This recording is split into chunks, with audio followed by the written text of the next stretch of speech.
A divided Supreme Court wrestled on Tuesday with the scope of a federal obstruction statute used to prosecute hundreds of people who breached the Capitol on January 6, 2021, in a legal battle that could have ramifications for the election interference case against former President Donald Trump.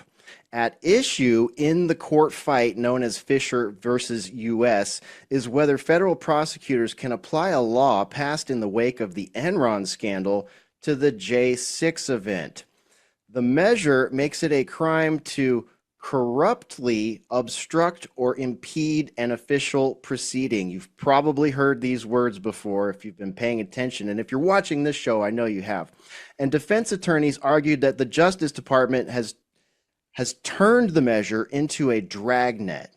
Our next guest is an Army Reserve veteran who was recently released from jail after spending nearly 3 years incarcerated for nonviolent offenses on January 6th.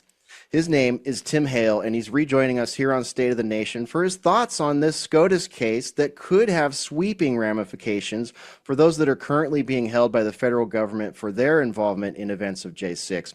Tim, welcome back to State of the Nation. So tell us, how important is this case, and are you encouraged to see a number of the justices taking a skeptical look at the application of this Enron-era statute? Well, first of all, yeah, thank you for having me back on. I think there are multiple bullet points really to go through here. You're right that the justices do seem to be very skeptical, and this seems to be actually in spite of any arguments that the defense, or sorry, that the lawyers are actually arguing. It seems to be that they were more prepared to go after the prosecution than even the defense. So that's actually very interesting. I think there is the indication that these judges they know that this is garbage, and it seems like the jig is up. I don't want to get ahead of myself, but it seems like that could be the case. That's really the first thing, is that these judges really don't need the arguments presented to them. They already have them. Because keep in mind, this is the highest, I guess that would make sense. They are the highest court in the country. But one of the other things I think is very interesting is, well, there are several. One of which is, this is really going to upset a lot of these cases, but it's especially going to impact President Trump. One thing that I like to mention when I do these interviews is, because most people haven't heard this aspect to it, the 1512 charge was first upheld for federal informants. So 18 USC 1512, and this is actually another bullet point, it's an overly broad statute that goes back to the Enron scandal. But in terms of January 6th, the prosecutions admitted that basically this is basically only going to be used for January 6th defendants and no other rioters or protests ever besides January 6th. One thing that people need to understand is that the first time 18 USC 1512 and the substatute of that statute for obstruction of an official proceeding, the first time it was actually upheld in federal court was, I believe it was Judge Friedrich, and it was for defendants Ronald Sandlin and Nathan DeGrave. Those co-defendants actually admitted to us inside of the DC jail that they were at the Capitol to get out of trouble because they were caught in conspiracies in 2020. Nathan DeGrave especially was caught in a drug conspiracy. Nobody hears this, nobody knows this, but I literally have the signed testimony of the guys I was in jail with. We all heard this. And so there's a lot of infiltration, and we can get into all the infiltration at the Capitol if you want, but the point here is, the first time this statute that's being applied to January 6th defendants and now against President Trump was first upheld, it was first upheld for federal informants. And in my eyes, I don't see a scenario where that wasn't planned ahead of time. So I really want people to understand, like, this isn't just a coincidence. They were planning to I think they were planning to go after President Trump years before he even officially announced for this current election. So I don't think January 6th was just a way to sabotage his last election. I think it was a way to sabotage him long term. So that's a really important thing. People can take it with a grain of salt.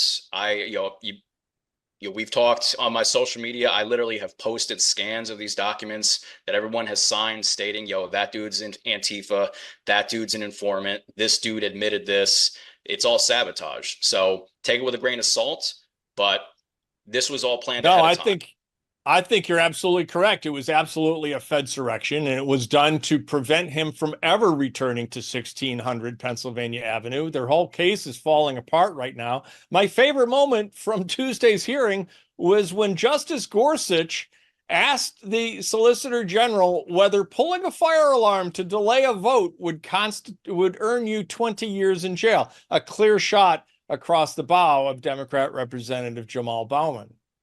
Especially like when they threw in there the mostly peaceful protest line. That was pretty funny. Yeah. Yeah. So I'm Yeah. glad to know we have some trolls on the Supreme Court. I have some kin there, I guess. So that's pretty funny. Yeah, that was a little bit heartening to see for sure, because just using the phraseology that they've used there and the examples that they use there really sort of show that they see the ridiculous nature of some of this. And I would argue that if we zoom out on this this topic a little bit, I would point out to people on the left or maybe people that don't like Donald Trump for their own reasons that if this becomes law, if this becomes the kind of thing that is normalized and the Supreme Court doesn't stop it, it can be applied to any political enemy moving forward. And you never know when that pendulum is going to swing one way or the other.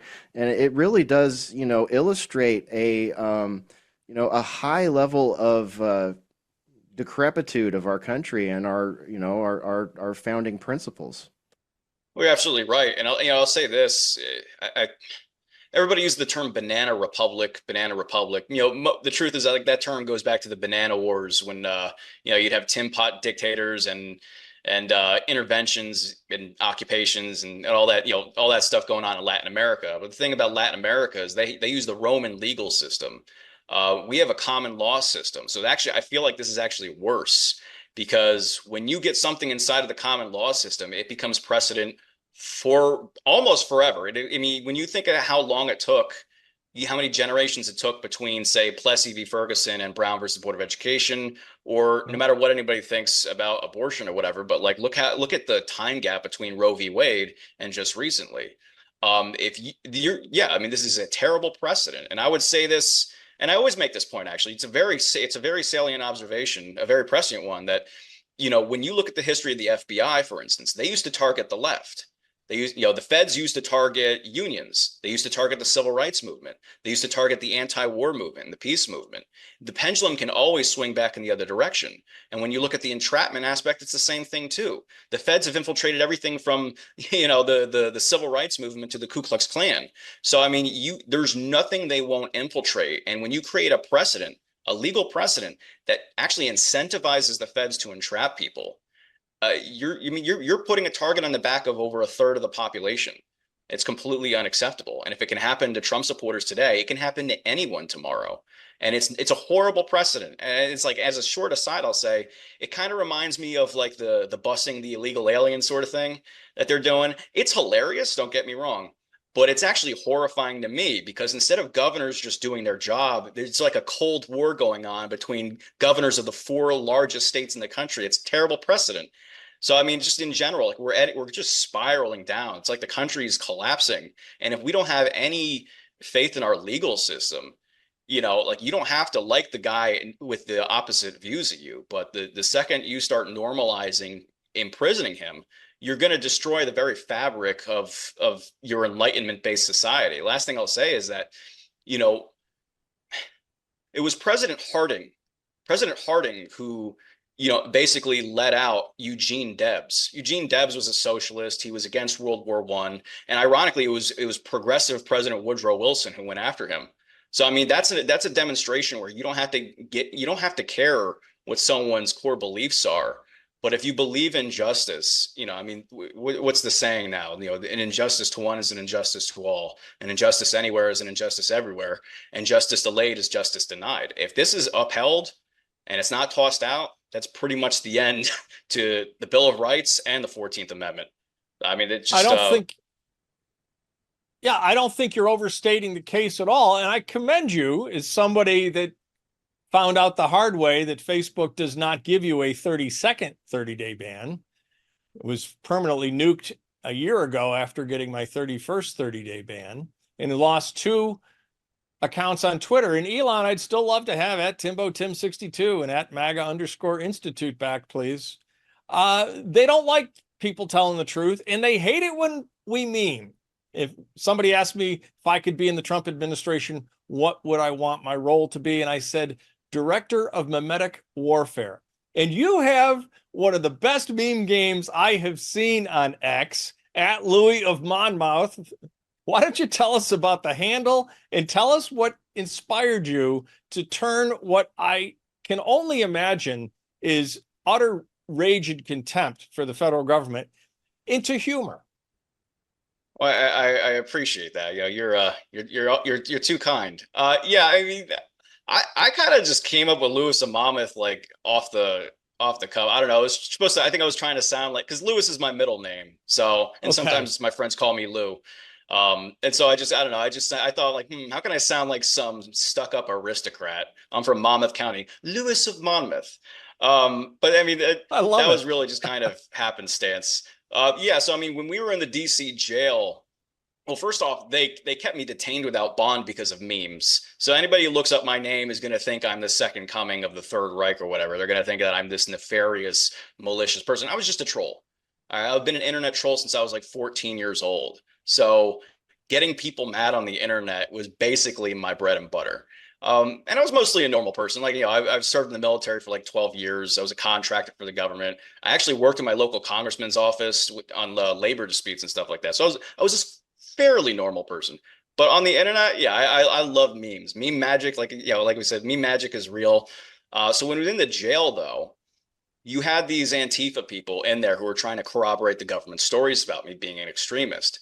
And so I created, funny enough, I created I created a cartoon series called The Daily Meme. And I actually kind of used it, and also I was a history major, so I kind of used memes as a way to document the actual history of everything that went on in our daily lives in the jail. So that's my contribution to the historical record, being a smartass with cartoons. But it's important too, because I actually, like I said, that everything's dated and stuff like that. This is actually part of the record now, so I post that stuff on Twitter along with more important and mature content too. But some for the kids, some for the kids. No, not really. Don't show the kids. But I like I like memes, and frankly, when you're in solitary confinement like that, or when you're surrounded by agitators and informants and stuff, and people who are there to sabotage your case, it's like you need humor. You need humor. So like, yeah, a bunch of us just banded together. We drew cartoons. We had laughs and stuff like that because there was really nothing else. You had no religious services. You had no access. You couldn't have family visits. It's just staring at a wall all day, drinking coffee, and draw a few cartoons. But I mean that was really it. It was really a way to help us get through the time we were in there, because I was in the DC jail for like 2 years before I finally got to prison in BOP, the Bureau of Prisons, where you have a little more freedom, and that's a whole different story. But I mean that's the story about the memes. It was really an escape, and thank God I did it, because some people don't believe some of the crazy stories out of that jail, but it's all real. Like this is a comic series called The League of Informants. It's like the Justice League's what do they call that? The Legion of Doom. So I mean I had way too much time on my hands, but I'm sorry for the tangent, but I love talking about No, that stuff. we find it very, very interesting, Tim. Especially as fellow meme warriors. It's really interesting, and it gives me a little bit of levity to know that memes can even help someone in that dire situation that you were in. We got a couple minutes left, so leave us with this. If Fisher prevails and the High Court finds the law narrowly covers that corrupt evidence-related conduct, what's at stake here? What's to gain? What's to lose? Depending on how this goes. Well, essentially, so it's not magic. So unfortunately, like I would like to say that if they toss it out, everybody's going to go home. It's really not going to be like that. Unfortunately, it's going to be a whole nother process. People are going to have to go back in front of their judges. They're going to have to get resentenced. And this is assuming it's clean. If it's clean, then the judges are just going to, toss it out or whatever. But there's the possibility that the Supreme Court's going to have some sort of compromise where they toss it out in theory, but there's going to be some nuance in how they determine it. And so the lower judges, I don't know, it could be that the lower courts have to basically dance around the issue before they decide to toss it out. Who knows? Who knows? But at the very least, the defendants are going to have to go back in front of their judges to get their sentences vacated, at least for that statute. Then they're going to have to be they're going to have their sentences recalculated, and they're going to be resentenced. But I will say this, and this is disturbing, is that a lot of these judges know that this is going to happen, and they're openly saying, as well as the prosecution, that they're just going to find other enhancements to use to give either the same or worse sentences. So people who fight their sentencing, they're going to have an uphill battle all the same, because they do not want to yield any ground on this. And it's disturbing, because this just shows it's not about justice. It's purely malicious. It's purely to make examples out of us. I mean, the last thing I'll say is I got the 15-12, but my sentencing guidelines were like 20 months. I should have been out at time served at sentencing, but I ended up getting, my judge gave me an upward departure. So I ended up getting 4 years instead of 20 months. I got over twice my guidelines. So a lot of this is about making examples out of people. It's not about truth or justice or anything like that. So I just say, keep your fingers crossed, pray, not just for the precedent, but also for the lives that have been destroyed. I got a lot of friends who are rotting in prison over this, and it's absolute nonsense. They got dragged through the mud even harder than I did, and they don't deserve it. So.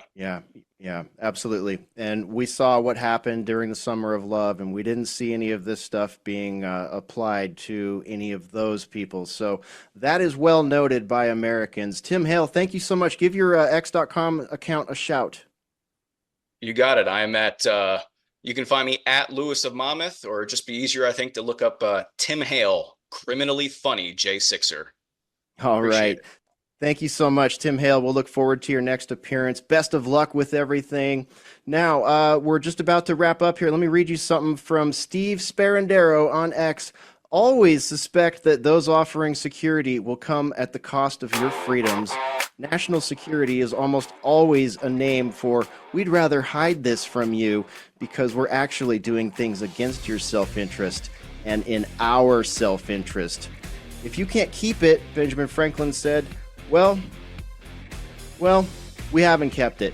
Have they stolen? They have stolen our countries, and we haven't taken them back. It was stolen in November 1963. Corruption is hidden influence, or more appropriately, hidden influence has a higher chance of being malevolent or contrary to the self-interest of a country's citizens.